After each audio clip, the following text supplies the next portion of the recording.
Hello, everybody. Welcome back to another episode of my Sunderland 11. As always, we are in association with the Sunderland Food Bank and the Sunderland Fans Museum. Please go check them out. The links are all in the description below. Today's guest, a very special guest for everyone. We have another ex-Sunderland player today. I'm joined with David Hodgson. David, how are you? I'm very good, Matthew. Very good indeed. Thank you. Yeah, good. I mean, we're we're recording this currently on the 18th of May, so just after the third step in the roadmap of coming out of lockdown. Have you had a chance to get yourself back in a restaurant or back in a pub or anything like that? Listen, I have a wife and two daughters, okay? So the moment that everything gets lifted in any shape or form, whatever can be done, my wife and two daughters drag me. So yes, I have been in restaurants, quite a few actually. I think the biggest problem at the moment is trying to arrange the vacation holiday that we've not had for a year or so. So I'm just waiting for the confirmation on which countries we can travel to officially without all these 14-day quarantines on return, etc. So once that's sorted, life for me will be pretty much back to normal. Yeah. At the moment, all you can do is go on a staycation or anything like that. I mean, for me, coming up to the northeast, I mean, I'm going tomorrow morning and going again on Saturday for the game, which is going to be really good. So that's the that's the only sort of holiday I get is leaving Essex and going to the northeast. So staycation is what we do at the moment. Yeah. To be honest with you, Matthew, my life really hasn't changed an awful lot in all due respect. I work from home at the moment. I had my wife and my daughters here. They have their own business. They all work together. So on that front, being here is basically what I do anyway. I mean, if I swung that round, I'd put you in front of the computer. I'd bring up Y Scout and I basically look at that all day. So in reality, my life hasn't changed. The only time I know it's changed is when I go outside and everybody's got a mask on. Yeah. So. Yeah, very, very good to hear. Good to hear. So, we'll head in and start sort of talking about football now, the good and important stuff. So obviously for people who don't know but should know, you did play for Sunderland from 1984 to 1986, and it was, I'm sure, extra special because didn't you grew up a Sunderland fan? I grew up a Sunderland fan. I was born in Gateshead, Felling actually. Father was a Sunderland fan. So, and like most children, you at that point in your life, you don't really have a choice. Your father takes you along, takes me to Roker Park, and I fall in love with Sunderland Football Club. And so it was always I hate to use the word dream, I hear people saying, oh, I dreamt about playing in a cup final, or I dreamt about this. Well, I don't know where them dreams were. I never had anything like that, but I always thought one day it would be amazing if I was to be able to play at Roker Park officially, in proper Sunderland shirt on, part of the team. So when that chance came, obviously I wasn't going to turn it down, Yeah, absolutely. But was football something you always wanted to do from a young age, or was there anything else that you had any interest in that you maybe thought, one day I'd want to do that? Yeah, listen, I think I didn't want a son because I didn't want him to feel that he had to play football or had to be a sports person. I'm not criticizing my father in any shape or form. God bless him, he's not here anymore. But it was a case of, you're going to be a football player, okay? And I was a bit of a multi-talented kid at school on all kinds of aspects. From a running point of view, swimming, I swam for my district. At one point, swimming sort of got a little bit, took over my life in theory, and I was losing the football side because I was too fatigued from the amount of swimming I was doing. So I had that part of it. But yeah, I think when I got about 14, 15, I think it was really then I started thinking, this probably is going to be what my life is going to be, being a football player. I wasn't particularly good at anything else. I didn't go to school as often as I should have done, which wasn't a help. I had no idea about woodwork. I didn't know anything about electricians. I couldn't build two bricks together. So reality was my feet were going to be my way out of, not out of Gateshead, because obviously I love it there, but it was my way to having some type of profession, Yeah, of course, absolutely. And how did you sort of go from that? Obviously, you said you were doing the swimming as well. You said very sporty. How did you go from just doing that to actually start playing professionally? Honestly, everything happens for a reason, and that's happened all the way through my life, to tell you the truth. So I'm 14 years of age, maybe, 14. I'm very good friends with a lad called, well, obviously we grew up together, a lad called Ted Cummins. His uncle, his auntie's boyfriend was part of Redgift Boys Club, which became, in the Northeast, is quite famous, okay? And he kept, his name was Seppi Thurlow, and he kept badgering me to go to Redgift Boys Club to train with him. And I went down, and to be honest, it was like a professional setup. And it was literally from that moment then that everything sort of fall into place. I was involved with a proper boys club, a proper training program. I was playing on Saturday afternoons after I played for my school. They had a great relationship with Middlesbrough Football Club. So it was just sort of like a gradual step going from Redgift to Middlesbrough. But in saying that, I left school at 15 because of my birthday being in August. So they, Evan Bryson, who was head of Redgift Boys Club, he tried to convince me not to sign for the Borough, but to stay with Redgift for another season because of my age gap, you know.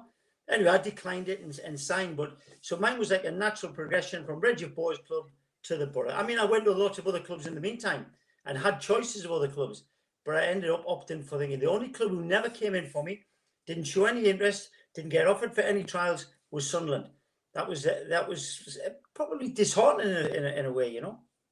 Yeah, I'm definitely sure it was. Do you think, as you say, you know, you had the choice to stay at the club or go to Middlesbrough? Do you think going to Middlesbrough was the right decision, or do you maybe Yes. think, Yeah, yeah, absolutely. I got offered I won't go into the depths because of the story about Ipswich Town at the time, but I had a great opportunity at Bolton Wanderers, which are then in the top flight. And I had a choice of a 2-year apprenticeship with a 2-year professional. So in reality, I had an opportunity of a 4-year contract, which at that time was probably very, very rare, you know. And at Middlesbrough, I had the offer of a 2-year apprenticeship. And I always tell this, and I tell it to people in life. I went to my dad and said, "What do I do?" And he turned around and said, "If I make the decision for you and it goes wrong, you'll hold it against me for the rest of your life." And I decided to join the Borough on a 2-year apprenticeship and declined the 4-year opportunity I had at Bolton. So that was like, when I say things fall into place, that was a decision that I had to make. And I think I probably made the right one in terms of, you know, where my career took me and the people I met and the things I won. So yeah, I suppose so. yeah, of course, of course. So you're at Middlesbrough. I think you make 125 first team appearances at Yeah. Middlesbrough. So you know, you play for them for quite a while. But you got like a big money move to Liverpool, and now I think the actual price was 450,000. Now, in this modern day and age, that'd probably be about 40 to 50 million pounds now. So, Yeah. I mean, how was that for you to be a player and be involved in such a big like transfer fee at that time? Well, to be honest with you, I'd only just signed a new contract at the Borough, so I was technically going to be there for 4 years. I knew about Liverpool. I say I knew, but I didn't really know about Liverpool as such. That I had the opportunity to say yes, and I declined it. And obviously, Middlesbrough Football Club were in a bad way financially. The actual transfer, I think, was 475, if I remember right, and it was the highest transfer that year in football. And Harold Shepherdson, again, God bless him, who was the assistant England manager for the '66 World Cup, he actually drove me to Liverpool for the talks, to have the discussions. And so I've gone down with Harold, and all the time I was thinking, I don't want to do this. As I said, yeah, I didn't grow up with these dreams of playing this or doing this or playing for country or whatever.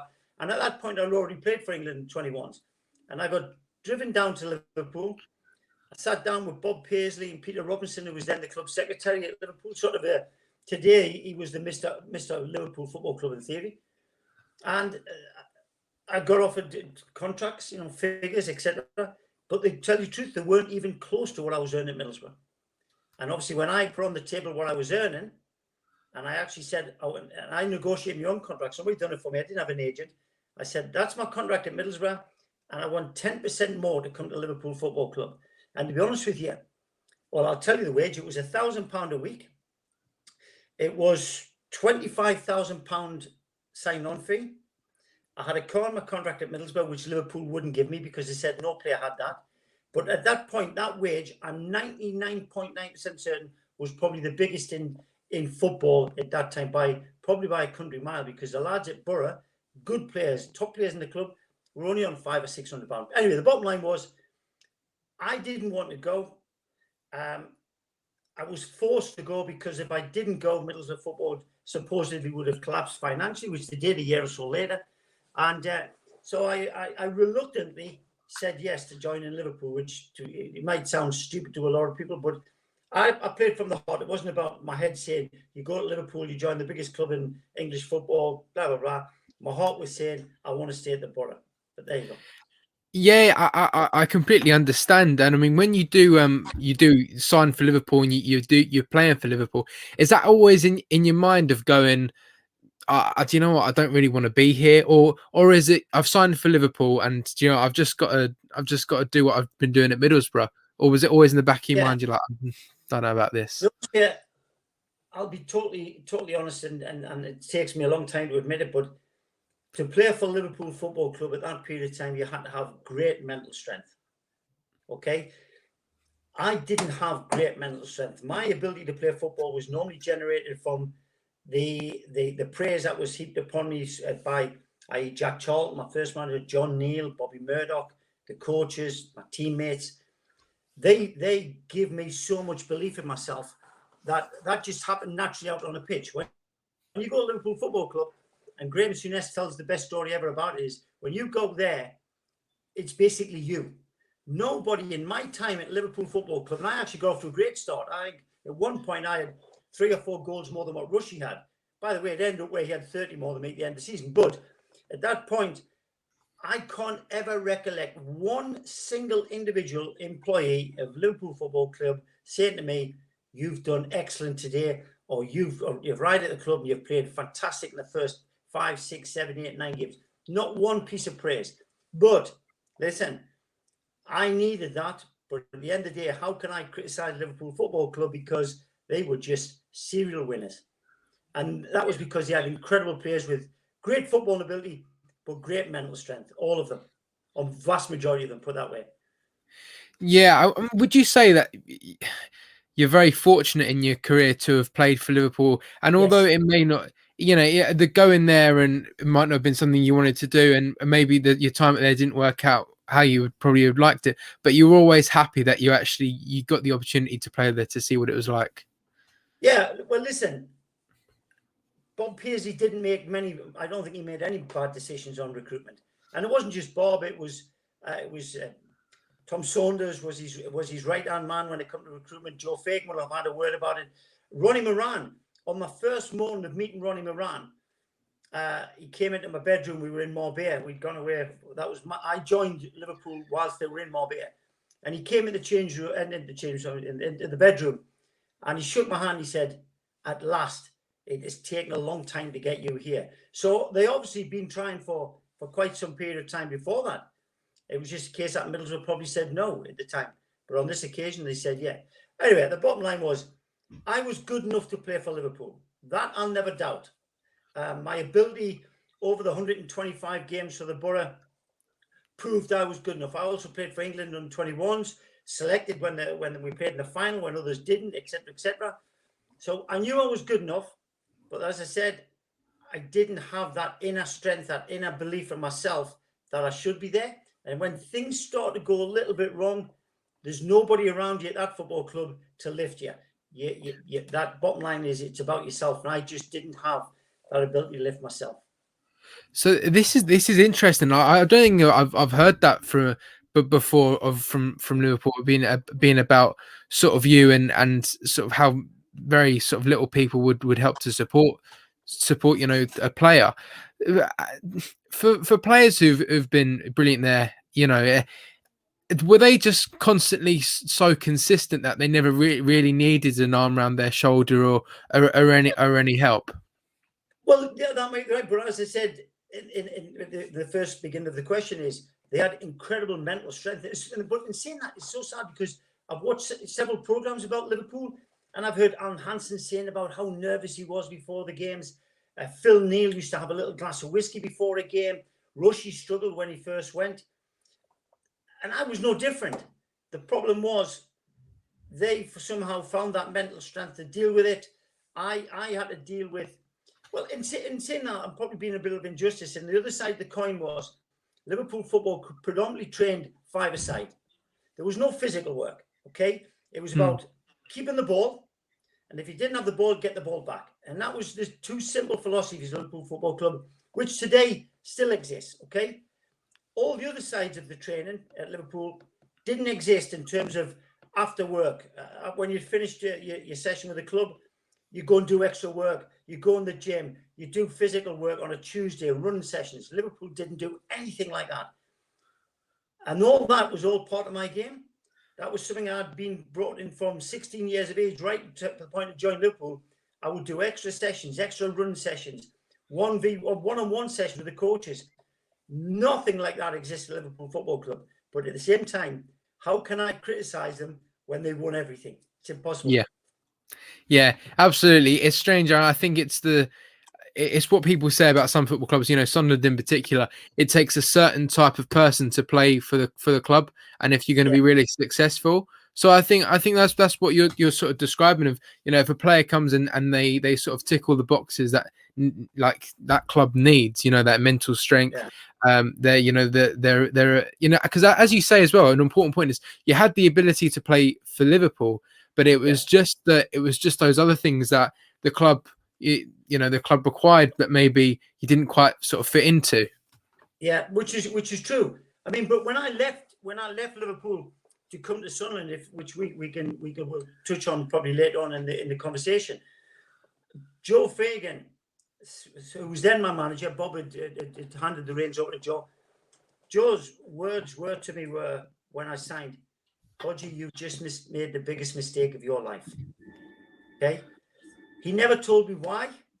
He just said that to me. I know he didn't want me to leave. He'd already made that clear to me. So people at Liverpool obviously believed in my ability, but they weren't there at the time when I probably really needed it in terms of getting praise or build your confidence up, etc. So I left Liverpool Football Club knowing that they didn't want me to go, so I was good enough to stay. But at the same time, the chance to come and play for Sunderland Football Club was like, I could never ever have turned it down, ever. Yeah, we'll come on to that now. You come into Sunderland now. You know the question I've written down is: was you moved to Sunderland something you always felt that you wanted to do because you were a fan, or was it you just wanted was it as a player you wanted to go to another club to further progress your career? It was, to be honest with you, it was a combination both. Obviously, when I played for the Borough, I played for the Borough against Sunderland, and trust me, there was nobody on that pitch with a Borough shirt on who wanted to do better against Sunderland than myself. Okay, so I desperately wanted to score against Sunderland, play well against Sunderland, because that wasn't the nature of me at the time. But when I got the chance to go to Sunderland, which will never happen in the modern game, the opportunity came. I've gone to see Joe Fagan. I've asked for a transfer, I don't know, 20 times or something. And we just played at Wembley in the Charity Shield against Everton, and I thought he should have put me on, and he didn't. So I went to see him straight after on the Monday morning and said, Joe, listen, this isn't working out. The only inclination I had that Sunderland liked me or wanted me was some Mark Proctor, who was my close friend, stroke my teammate at Borough, etc., etc. He was then at Sunderland, and obviously we were communicating, and he said, Hodgie, the gaffer really fancies you, blah, blah, blah, which was Lenny Ashurst. And I went in to see Joe Fagan on the Monday morning and said, Joe, listen, gaffer, I said to him, obviously, gaffer, listen, I've got to go. And he come out with it. He said, where do you want to go? And I went, Sunderland. Literally, I just said Sunderland. He said, okay, one moment. Sheila, ring Sunderland Football Club for me. Sheila was his PA. She rang the football club. He handed me the phone. He said, there you go. It's Len Ashurst on the phone. You tell him you want to join Sunderland Football. He handed the phone to me. And I had never spoken to Lenny Ashurst in my life.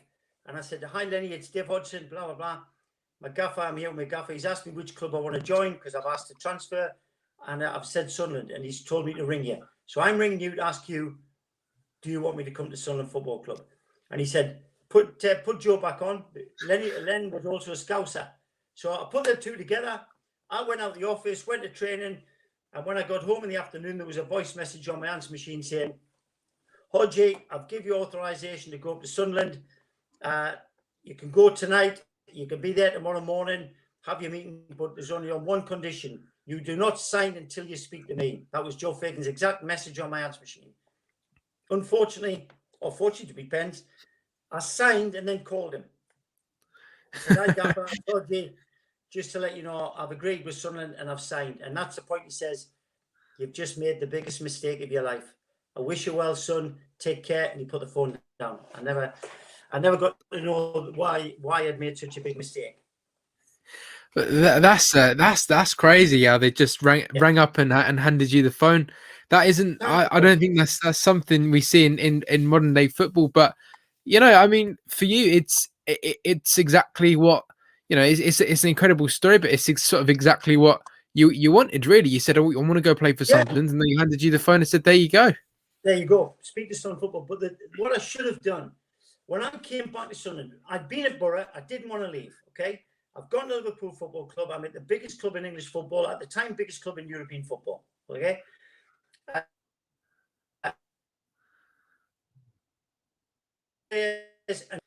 I'm now coming to Sunderland. I'll be telling you the truth. I was coming back to Sunderland believing I was never ever going to leave. I was coming back to basically be at Sunderland for the rest of my career. That was what I had in my head. I probably should have signed a 4-year deal, but I signed a 2-year deal, which again was a mistake in theory. Okay.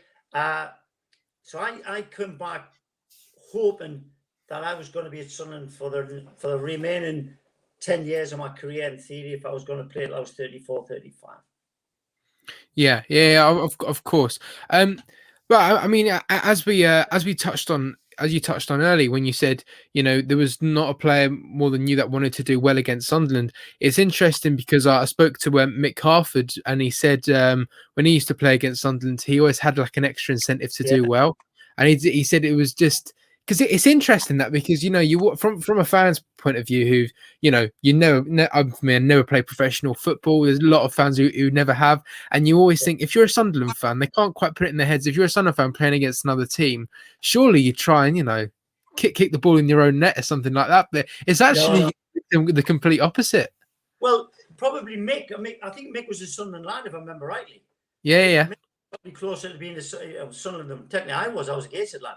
So yeah, maybe it's the fact is that you're playing against Sunderland. In my case, all my mates, all of them, Ted Cummins, Stevie Nutter, George Spriggs, Stewie Layton, Brian Corrigan, all Sasa Little, all them lads were all Sunderland fans, and they were always at the game. I ended up giving them all the complimentary tickets, so I knew they were there.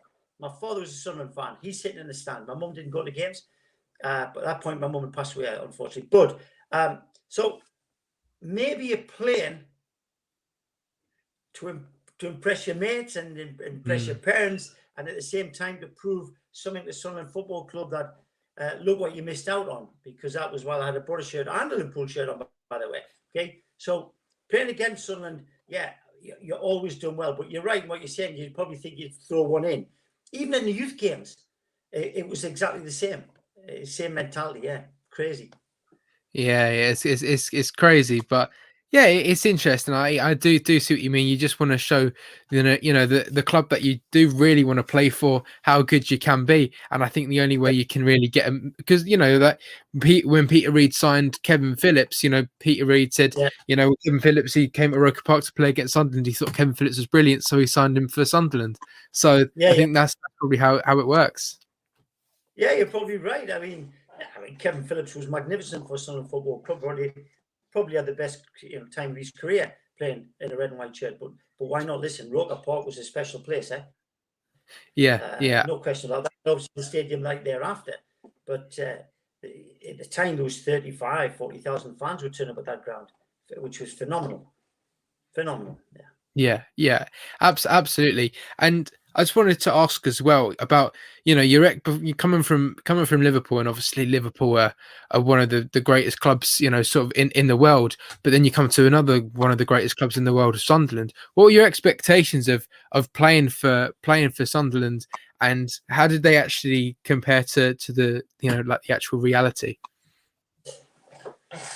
Again, I can't recollect or try and remember what expectations were. I just remember coming back. I knew some of the lads. I knew most guys in the change room. Mark Proctor, obviously. Howard Gale, ex-teammate of mine from Liverpool. Howard was already there. A couple of the lads I knew from my playing days. So coming back was very easy to settle in. Very, very easy to settle in. I don't know. It just seemed natural. It just seemed natural to turn up at Sunderland. It seemed natural to have a red and white striped shirt on my back. Everything sort of just fitted in so easily. But that's probably because I wanted to be there as well. It wasn't if I was transferred there without really agreeing to it. I wanted to be there. I was basically coming home in theory, albeit I spent 6 years at the Borough as a player. I was coming home back to Roker Park to play in front of the terraces where I'd stood from 6 years of age right up until I was 15. So I think that was probably the easy bit for me, Yeah, definitely. So, I mean, from that, clearly playing for, so I mean, obviously you've played for quite a lot of clubs in your career, but playing for Sunderland, would you say it's different to playing for sort of any other club from your experience? I try and ask myself 100 times, which is the club I love the most. Okay, I had a phenomenal relationship with Borough. I was lucky to play for Liverpool, but I wouldn't say that was the, albeit from a success point, yeah. And somehow my heart still tells that it was Sunderland Football Club. And I think that's probably from being obviously 6 years of age. People at the Borough who I know really well probably would think, well, I'm not too sure about Hodgie making that comment. But truthfully, I would probably say Sunderland was the club which, I don't know, give me some type of contentment in my life after leaving the Borough. So Yeah, definitely. No, that's a great answer. Not nice to hear you talk about that. So also with Sunderland, you get the opportunity in the first season to play in the 1985 Milk Cup final, I believe. So what do you remember from that day being at Wembley? To be honest with you, leading up to it was a nightmare. Having already been at Liverpool, having already been at Wembley, what did I go? 3, 4, 5 times with Liverpool Football Club. So I sort of knew what the build-up to Wembley was like. Like my first game there was like, oh wow, Wembley. The second time was, third time it was like, yeah, okay. And thereafter it was like, just, I don't know, without sounding blasé, like second nature type thing because of the players that were surrounding you. They'd been there a dozen times, most of them, So going back with Sunderland, I was probably the lucky one that I'd been there. In fact, and I have told this story, but leading up to the cup final, Lenny, God bless him, I don't think he knew exactly which team he really wanted to pick. And everybody knows the incident that happened with Davy Corner, okay? Everyone blamed Davy Corner. Davy Corner was never to blame for that goal, which they, one, it got deflection. Two, he's done the right job. He's trying to shuttle the ball out. He got a call to let it go out. But honestly, on the Wednesday or Thursday before we travelled down, Len Ashurst and Frank Burrows called me up into the office. And then Lenny, who's my gaffer, said, Hodgie, I want to ask you a question here. You've been to Wembley. Sean Elliott can't play. Do you think Davy Corner will deal with it? And I tell you what I said to him. It didn't do Richie Pitt any harm. Mm-hmm. Don't forget that. Richie Pitt was only a young guy when he played for Sunderland in the 73 Cup final. And I said, didn't do Richie Pitt any harm. Richie became a Sunderland legend. So there was no reason why Davy Corner couldn't do exactly the same. Davy Corner had a good game. Davy Corner didn't have a bad game. Davy Corner was not responsible for that goal. I know over the years there's been a big thing about it and there's been documentaries about it. But at the end of the day, that happened. So leading up to Wembley, going back to the initial question, leading up to Wembley, things just were not right. There was problems with tickets left, right, and centre. Lads were wanting 10 tickets for family that couldn't get them. The journey was wrong. The hotel where we stayed was in Watford. It was from Wembley. It was a journey. The whole thing build up was terrible. Everything was wrong, and it just basically carried on into the game, which is pretty sad because it was 40-odd thousand Sunderland fans there, and we let them down. But yeah, it was wrong. And then, of course, on the morning of the game, Lenny changed the team. He took out Colin West, who played very well leading up to it, scored in the semi-finals, took penalties, and Colin was left out the side. And he changed the team around at the very last moment. It was his prerogative. He was a manager. I've been a manager myself for 10 years, so I know you have to make decisions. But as I said, leading up to that, it all went horribly wrong. And I actually could have scored, I think, 10 seconds in, 10 seconds or 12 seconds in the game, put one over the bar from about 40, 50 metres, where the week previous I'd scored against Norwich, just something similar, you know. So, listen, it wasn't meant to be.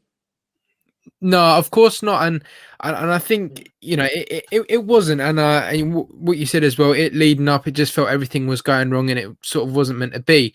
But I just want to, you know, special mention as well, like in that game, when I've seen clips on YouTube about it, the noise of the Sunderland fans that day was incredible. It was incredible. Do you talk us through sort of what you thought of the fans that day?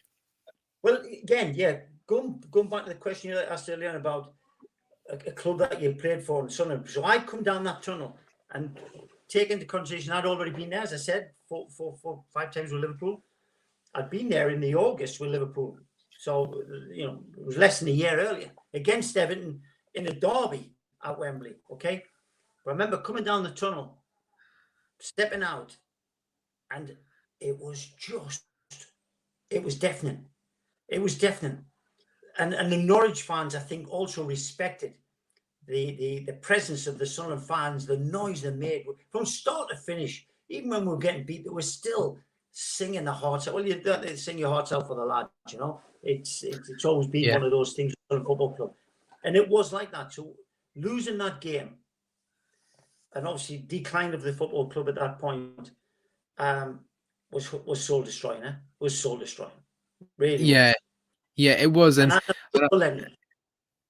yeah, sorry, go on, carry on. And I felt for Lenny because he was Sunderland through and through. He probably wanted that more than anybody else in that football club at that time, that success, to be a Sunderland manager, to be a player for the length of time he was, and then, of course, to lead his team out in the tunnel, down the tunnel at Wembley. I felt for him, and that's probably one of the first times I'd actually sort of had some concern about somebody else other than myself at the time. And I did reference to Lenny on that day, for sure. Yeah, of course, it was very disappointing. But I've seen clips, even when Norwich were going to lift the trophy, the Sunderland fans were still singing. Like, I think they were singing like the song "Sunderland Aces" or something like that. And when Norwich were going to lift up the trophy, obviously they had the camera on Norwich, them going to lift the trophy up. But then they turned the camera to look at the Sunderland fan, and you'd think we've just won the game with how mental everyone was going.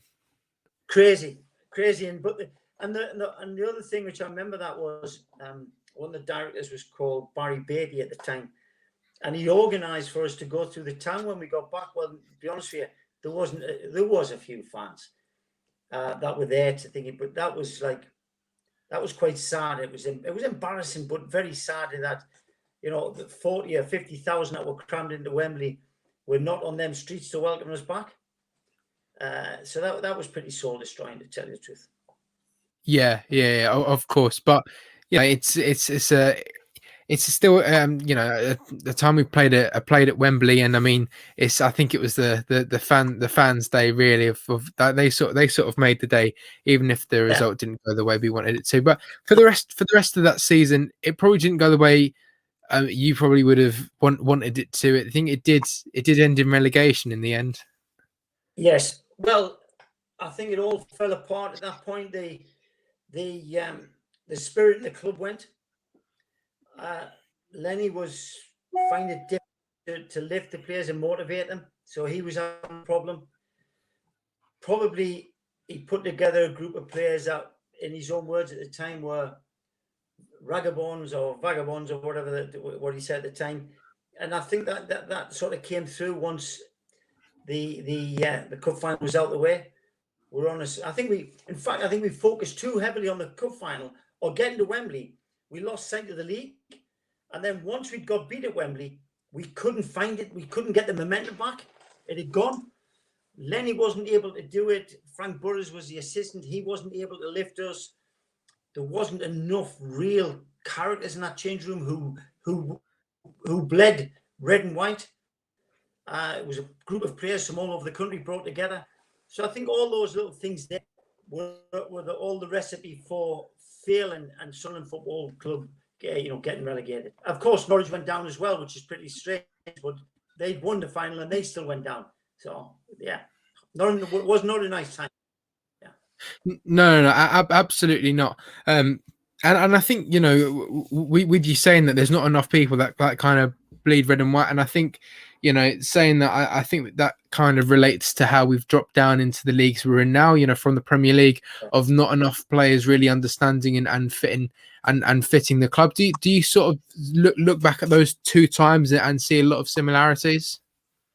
Oh yeah, listen, I think whenever Sunderland has failed, if you look at the structure of the club and the team, it's probably a case that there's not enough out on that football pitch who really understand the importance of playing for Sunderland Football Club. They're not from the area, and it's too easy to get up and go and leave a club and go to another club. It's for too many players in the modern game. That's certainly the case, and I think that's normally been the downfall for Sunderland Football Club, that there are not enough players.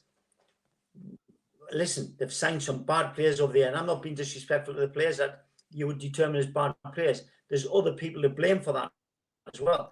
But the football club over the years has not, certainly the latter 10, 12 years, haven't signed top players that deserve to be at Sunderland Football Club, deserving to have a fan base that they've got, and for which case, hence the reason why the decline is obviously taken, and obviously where we are now, Sunderland Football Club is now. And that's all down to players who just simply didn't care. And I think that was the case with us back then. There wasn't enough players who cared. Yeah, definitely. I think in the modern day, and I've made this point before, and I don't know what you think about it, but I said, when a player's, especially in the Premier League, when a player's getting paid so much money, it doesn't really matter what club they're at, because they can always find themselves a nice house, they can always get themselves a nice car, and playing for a club, you don't really buy into how unique each club is. You just wear a training kit, go to training, and play at a football stadium on the weekend, and you go back to your nice house again. So they don't really buy into what a club is. Yeah, listen, I sort of agree with you a lot on what you've just said there, but then I'll go just flick it over a little bit. For example, Liverpool Football Club, they got paid probably more than anybody else, but the one was they had winners. They had people who had so much pride in themselves, so much desire to be successful in themselves.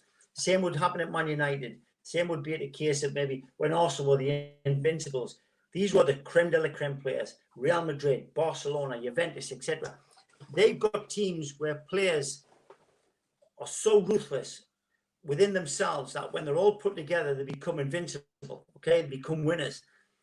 When you get away from that top 4 or 5 sides, especially in English football, or the top 2 or 3 in Spain, top 2 or 3 in Italy, you end up with players who are good players, but they don't have that burning desire to be successful. But at the same time, they're getting a wage that technically they shouldn't be getting, because they're not that quality to earn that wage. And it's too easy when you're on 20, 30, 40, 50, 60, 70 grand a week that you will be out the side. Does it hurt you? Nah, not one bit. If you're on 70 grand a week and you're going to get transferred, the chances are you probably get more if somebody wants you. And if you don't get more, you might get 10, 15 grand less, but you're only dropping down to 30 or 40K. Yeah. That desire, it doesn't exist within every football player. It does in the creme de la creme players, but the rest of the players, it doesn't exist. That winning mentality. Yeah, 100%, and I think that's sort of something that was needed. Although someone did come into the club, a certain manager came into the club, saying that he would not leave Sunderland until Sunderland won the European Cup. I think that was Laurie McMenemy who came in and made that statement. Now, what went so wrong there? Because I'm sure he had the mentality of wanting to succeed. Did he? No. Listen, I don't hold a grudge against anybody in football other than potentially Laurie McMenemy. In my terms, I called him Laurie, me enemy. Okay, that guy put me through sheer hell for a whole season, and no reason. I don't know the reason. I have no idea why. However, he did. Okay, but Laurie McMenemy came into Sunderland Football Club, and I remember sitting on the first ever meeting with him and all the players, and he said, "There's a train leaving Seaburn Station, and if you want success, you got to jump on that train." I can't remember any players jumping on that train. I can't ever remember that train ever leaving Seaburn Station. Okay. Laurie came from Southampton. He'd won the FA Cup. But when you look at the side, Mick Shannon, Alan Ball, Kevin Keegan, Peter Shilton, God, my God, listen, endless amount of players, top players. And what I said early on, they were all winners. They were all winners, every one of them. So do I think Laurie McMenemy was responsible for them getting the cup final? Not in a million years. Because if he was, he didn't show any of those qualities when he came to Sunderland Football Club as a coach. None whatsoever. None whatsoever. And he got rid of good players. He got rid of Barry Venison. He got rid of Nick Pickering. He brought in older players. Again, good players, but lads who were past it. Alan Kennedy came in. George Burley came in. Frank Gray came in. Dave Swindlers came in. I'm trying to think who else. Lads who were at the very back end of the career. They were never going to lift Sunderland Football Club. Never. Yeah. And at the same time, he didn't have the qualities to do that. So, unfortunately for me, I came across Laurie McMenemy at probably the worst time in my life, and coming in the second year of my contract. And it was, for me, it was just the worst thing that could ever have happened. Ever have happened. Yeah. Not me personally, but for Sunderland Football Club. It was the decline of Sunderland Football Club. Yeah. What was it? Do you think that was it like certain tactics that he had? Was it his like overall sort of attitude of how he sort of trained the players? Like, what could you, if you put it down to something, what would you say? But the sad thing was, he was a Northeast lad. He was a kid. Okay, when he was announced as coming into Sunderland Football Club, I probably along with many others, I was so happy because of the impression that Laurie gave on the with and stuff like that. I made a couple of calls. I won't name them or no will embarrass me. I made a couple of calls, but back then it wasn't a mobile phone; it was a landline. And I made a couple of people in there, and one person in particular filled me in, and I went, oh, "You've got to be joking!" And how he described how Laurie was and how he was as a coach, exactly is how it panned out. Laurie's success was down to the players he had at that club. When he came into Sunderland Football Club, I unfortunately already worked with Liverpool Football Club. I'd already had time with John Neal. I'd already had time with Bobby Murdoch, people who knew the game and played the game and were able to coach the game. Laurie came in and Laurie didn't have any coaching skills whatsoever. None whatsoever. So when it started to go wrong, Laurie couldn't put it right. He couldn't put it right. He didn't have the skill factor to put it right. That's my opinion. But I'll tell you now, if you ask all the players in that changing room, they'll tell you exactly the same thing. We weren't coached. There wasn't any team shape or anything to do on during the week. There wasn't anything that you thought, wow, this is special. Wow, you buy into this. We didn't have that. It just didn't exist. Yeah. And also what we were saying earlier about players being paid so much money. I think he was the highest paid manager in the country as well, which it seems outrageous now. Yeah, I mean, he brought in Chris, his son. Chris was a nice lad. Chris came as a coach. He took over from Husey, who was a youth coach, who was a very, very, very good youth coach. Sunderland dismissed him and brought in Chris. Not saying Chris done a good job, by the way. There's some kids who came through with Chris. Gordon Armstrong, John Cornford, these type of lads all came through, have been coached by Chris. Chris was a good youth coach, okay? But all his family were in the club. All his family. His daughters, I think, worked there. I think his wife worked there. His son certainly worked there, Chris, because he was a coach. Yeah, I think it was everything. It was about it was just the Laurie McMenemy show at the end of the day. But listen, from a footballing point, Laurie didn't bring anything that football club that nobody else could have brought. That's for sure. Yeah, absolutely. I mean, it wasn't a great time in the club in the club's history, and even a lot of fans now. We've had a debate recently with a few Sunderland fans trying to list off the 5 worst managers or something like that. And Right. you get the people being listed, in recent years, like Phil Parkinson, David Moyes, or whatever. But then there's always someone who goes, but Laurie McMenemy, no, Laurie McMenemy, he's got to be number 1 on that list straight away. But But if you obviously, you'd have to ask the elder generation. You're talking about people who were, well, I was 24 when I joined Sunderland. So you're talking about lads who were maybe 10, 12 years of age who'd remember that. And then you've got that 2 generations thereafter who'd also remember that. A lot of those people aren't here today, unfortunately. Okay.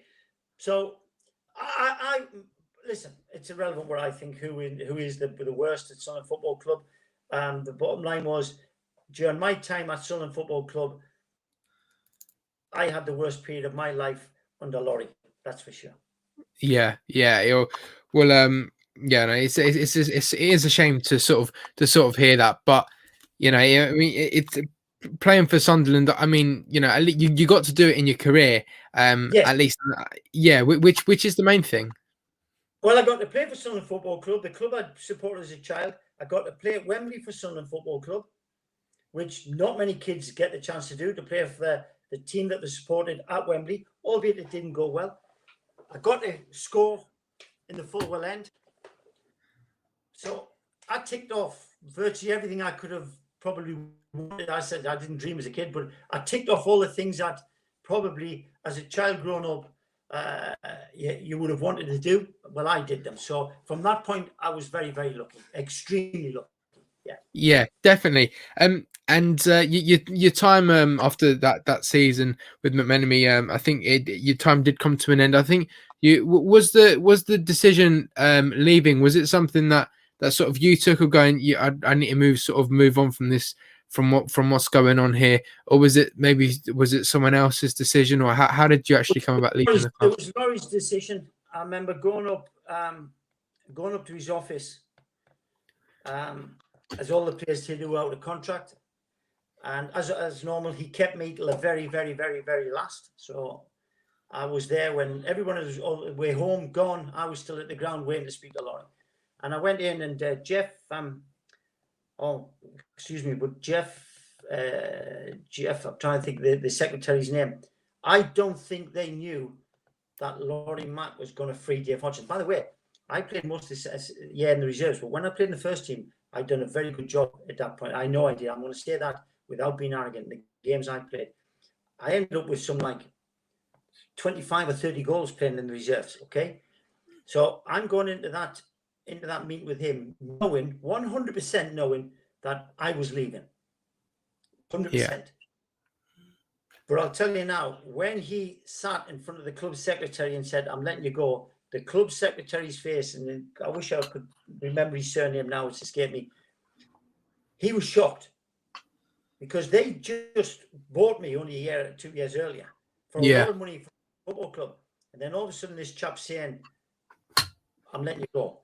I remember saying to him, to be honest with you, even if you'd offered me something, I'd have turned it down, because I just wanted to leave that badly. I actually lost a bit of love for football. That 1 year with Laurie, it had gone. Any desire I had to be a footballer had gone. It left me. However, but I remember that incident. It was yesterday. I can still picture it now, talking to you, where I was, where he was sat, where the club secretary was sat. I remember his words, and I can see the face of Jeff thinking, and I remember saying that back to him. I accept that. I wouldn't have stayed anyway. Yeah. I mean, absolutely. It's a shame, but I mean, so sort of for both parties, really. I mean, as you say, you needed to get the love back for football. So it's why you became a footballer. So I think you did leave for Norwich City in the end. Well, Matthew, I went out of spite. Yeah. Right? I went out of spite. I'll tell you why I went out of spite. Because I had 4 or 5 clubs. I had one very, very good club. IFK Gothenburg. We went on to win the European Cup that year. I had a great opportunity to go there. Ken Brown rang me. He asked to have a meeting with you. I met everybody who rang me. I didn't dismiss anybody. I didn't say no. I even went to meet Dalton Football Club, which was then Cyril Knowles and John Craggs. Dalton Football Club. I went down, sat with them, and said to them, listen, I've come and spoke to you because you've asked me to, and because Laurie's asked me to come meet you, but I'm not coming to Dalton Football Club. No disrespect, at that point in my life, I'd only been in Liverpool 2 years earlier, okay? And Ken Brown asked to meet me, and Ken Brown basically told me that Laurie Market says, don't sign him. He's the worst trainer in the world. All the things that I wasn't was how I was described. So I turned around to Ken Brown and said, I'll tell you what I'll do. I'll come here for 1 year. 1 year only. And that's the wage. Blah, blah, blah. I don't want no sign-on fees. I don't want no perks. I want no cars, nothing. I'll come for that basic wage for 1 year only. And I did it out of spite. There you go. Yeah. No, fair enough. Crazy. But yeah, I wish I wish I'd gone to Queen's Park Rangers with Jim Smith. The contract was massive. The finances were phenomenal. I wish I'd gone to IFK Gothenburg, blah, blah, blah. I wish I'd done a lot of things, but I didn't. I did that solely out of spite, which is, when I look back, was crazy. Yeah, I don't think anyone can blame that. Can blame that on you, but yeah, no. So that's sort of your time coming to the end at Sunderland. We still got your team to go through. It's been brilliant talking about Sunderland though so far, but I just want to get to sort of my last two questions before we go through your Sunderland 11, and that is, if you had to look back and choose one moment for your best memory of being a player and one moment from being a Sunderland fan, what would you say? Best moment in football as a Sunderland player? Yes. Signing. Yeah. Signing.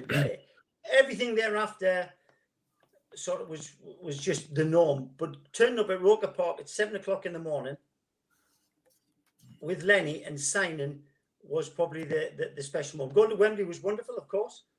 Running out to Roker Park was brilliant. Scoring in the full well end was brilliant. But the actual signing for Sunderland Football Club was that moment of time. Yeah, absolutely. And also, if you had to put a best memory down to being a fan, what would you say? Best memory as a fan? Yeah. I probably would say, if I was a fan at that point, would have been probably beating Spurs. I know we beat Chelsea thereafter, but the Spurs was that was a real tough second leg to go down and beat them down there, which was a great night. Chris Turner played well that night, blah blah blah. That was one of those moments that I can near enough remember the whole game. Spurs away. Yeah, that was a special moment with a Sunderland shirt on, definitely. Yeah. I've done one of these with Chris Turner before, and I asked him. I said the Spurs away game. He said the Spurs away game was good, but he said I think he played his best ever Sunderland game in the home game against Spurs. Like that. That's where he said he. Well. Yeah. Yeah, he reckons we would have lost about 7-0 if he wasn't playing. Well, I'm not going to back Sebi on that one, but yeah, listen, Chris. I put Chris in my team, which we'll go on to in a moment, but. Chris was exceptional in that cup run. Well, it got him a move to Man United. There you go. Yeah. Then at the time, we're a big club. So Chris got a move on the back of his performances in those cup runs. So Chris benefited. But no, I would say Spurs. Chelsea game home and away was difficult. John Neal, my ex-manager, was in charge of them at the time. But that Spurs game, I didn't play at Palace away. I was injured. But the Spurs game was the one moment that I look back in my time at Sunderland Football Club and remember that game that was yesterday. Yeah, lovely. So I've got one more question before we go through your team, and that is, if you could put it into your own words, what does Sunderland AFC mean to you? I'm 60-year-old now, you know. That childhood love that you have for clubs, etc. is gone. Listen, I was lucky to play for Sunderland Football Club. I was lucky that Len Ashurst wanted Dave Hodgson to leave Liverpool and play for Sunderland. So I was lucky to wear that shirt. I was lucky to play at Roker Park with that shirt on my back. So for that, I'm eternally grateful. Eternally grateful. Okay. Would I have liked to have been better? Without doubt. But at the end of the day, you can't take away the fact, or nobody can take away from me, that I played for Sunderland Football Club at Roker Park, at Wembley, scored in the full well end. So all those things were which makes it special for me. Yeah, no, that's fair enough. That's fantastic to hear. So we'll look back at your further best memories of being at Sunderland by going through your all-time Sunderland 11. So you've put a team together for us of players, you know, from you being a fan and a player to make the best 11. So do you want to let everyone know what, before we go through it, what formation you've gone with? Well, I've gone probably something that never existed in my day. So I've gone 5 at the back, or 3 at the back, 2 wing backs, 3 in midfield, and a front line of 3 in theory. Yeah. So I've gone with Chris Turner in goal. Yeah. Could have gone with Monty. Monty actually came and was my goalkeeping coach at at Dalton. To meet Monty was like wow, because I as I said, I grew up supporting Sunderland Football Club.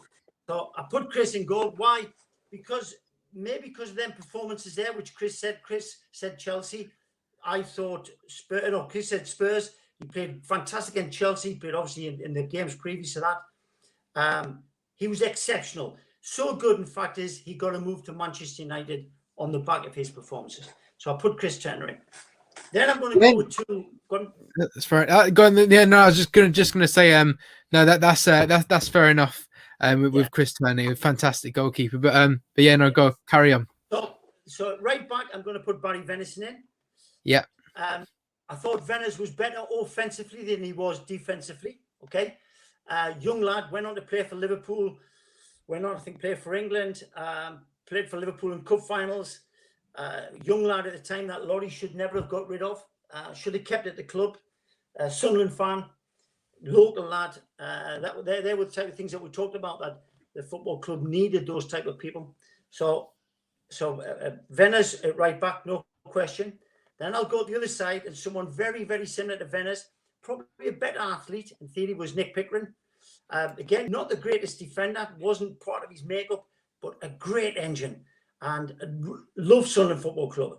Love Sunderland Football Club. I'm pretty sure to the day he's still part of the furniture at that football club now. So I've got Nick bombing down the left. I've got Venice bombing down the right. I've got Colin Todd, who's my childhood hero. I've told Toddy this myself. I've met him actually thousands of times. And there was one player that I was in awe of when I met him as a manager. Actually, I played against him as well, but I come up against him in management, and I remember asking if I could have a photograph with him. So, I mean, how daft is that? Eh? So I put Toddy in the middle. I've put Dave Watson in. Yeah. Because he was the epitome of what Sunderland Football Club at the time was, the roll up the sleeves. Big Dave Watson he was like the Terry Butcher in the era before. He would put his head into everything. Well, he suffered obviously from that, as we well know, and could play. And he was a centre forward at one point in his life and came back as a centre back. So Big Dave Watson. I did have a change of heart, but obviously I've gone with Gary Bennett. Gary Bennett is everything I would have loved to have been, in the fact that he spent 11 years at Sunderland Football Club, played 600 odd games for the Sunderland Football Club, is a legend at Sunderland Football Club. So he's everything that I would have loved to have been.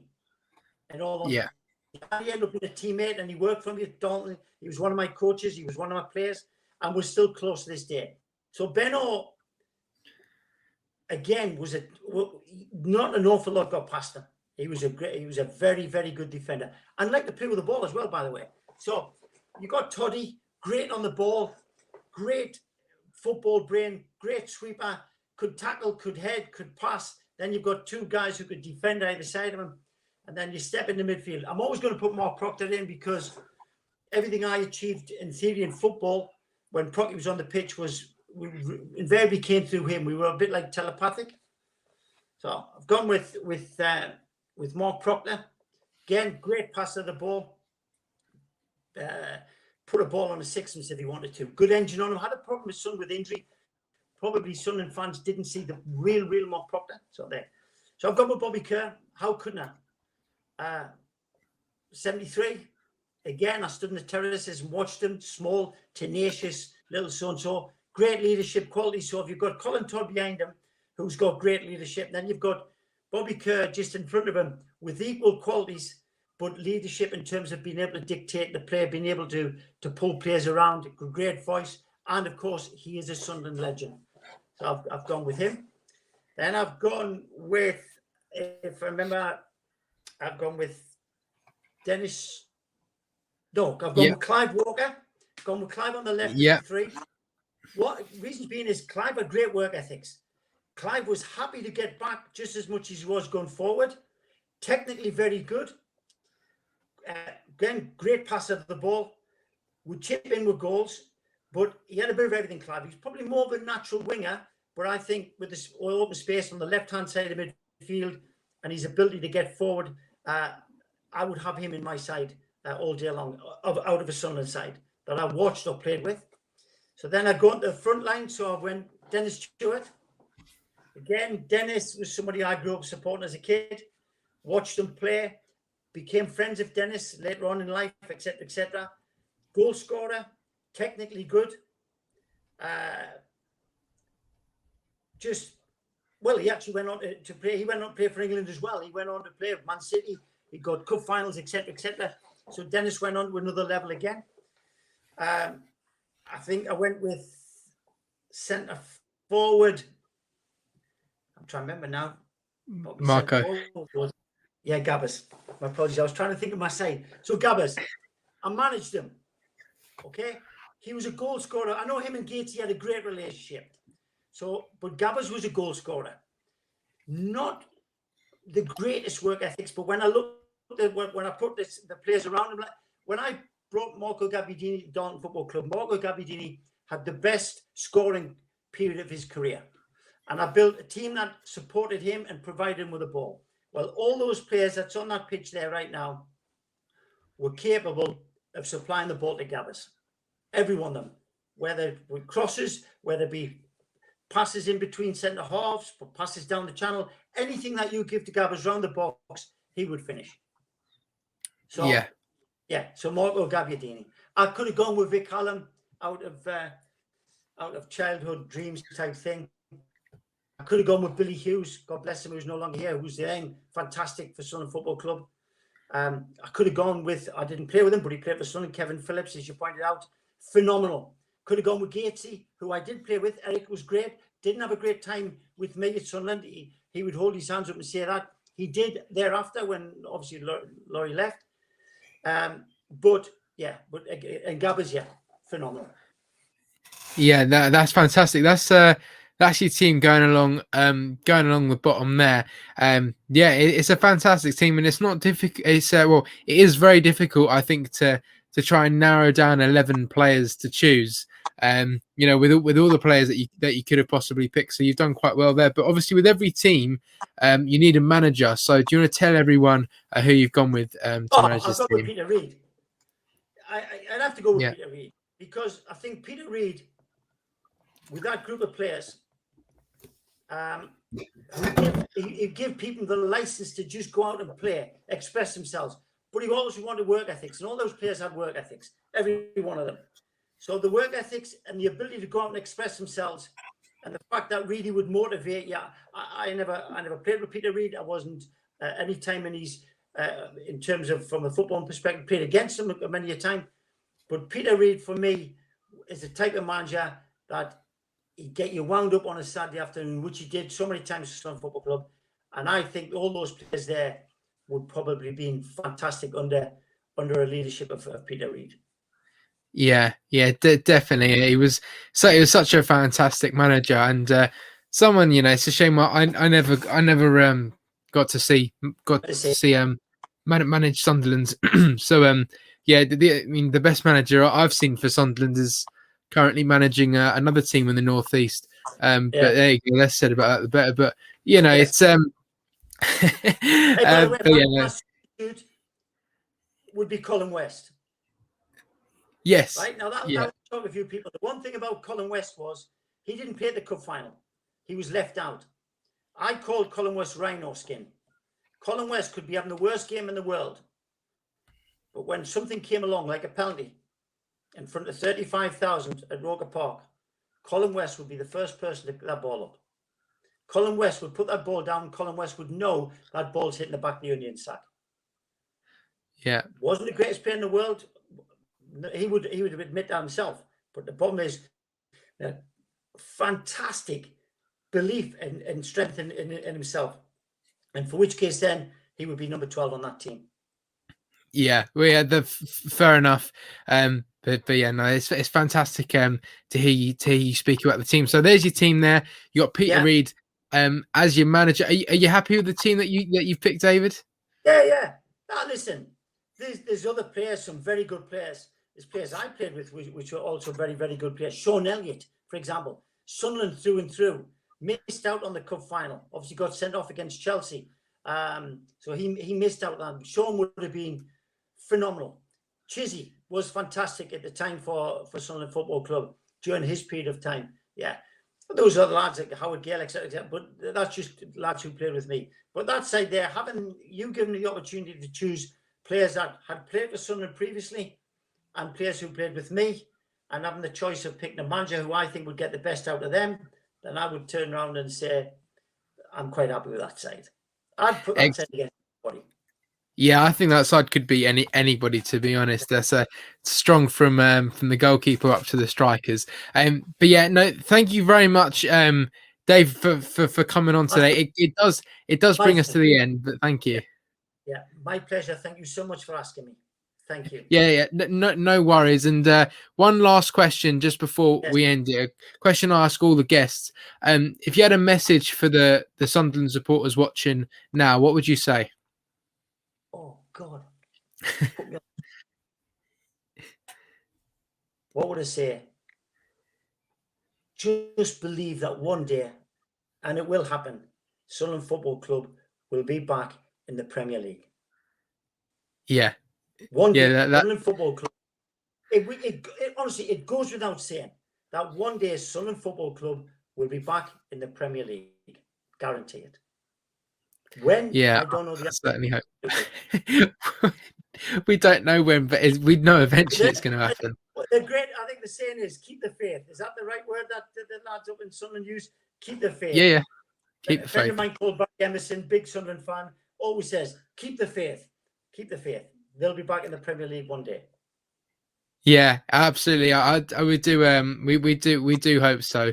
But yeah, hopefully that happens sooner rather than later. And we are currently in the playoffs. We've got Lincoln City tomorrow. Are you confident about that game, David? And also Lincoln City at the Stadium of Light on Saturday. Sunderland Football Club's a big club compared to Lincoln. Okay, big club. The players going out on that pitch tomorrow, they've got to believe in that as well. They've got to believe that we are bigger than this football club. We are bigger than Lincoln City. Lincoln City played against me when I was manager Darlow, for God's sake. Okay? So Sunderland Football Club should have that big club mentality about them.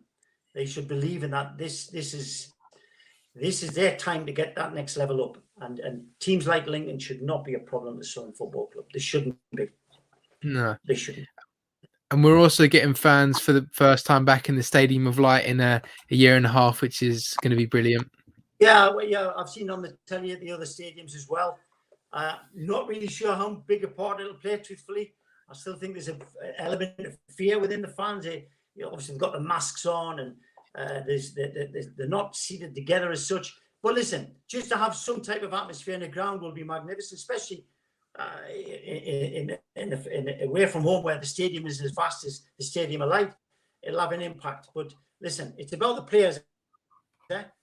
It's about the players. It's Man City play in front of no crowds to go out and they destroy teams. It's about the players. It's not about the fans. Yes, of course, they're great to be back, but it's about the players. In this instance, it's about them knowing they are capable of destroying Lincoln.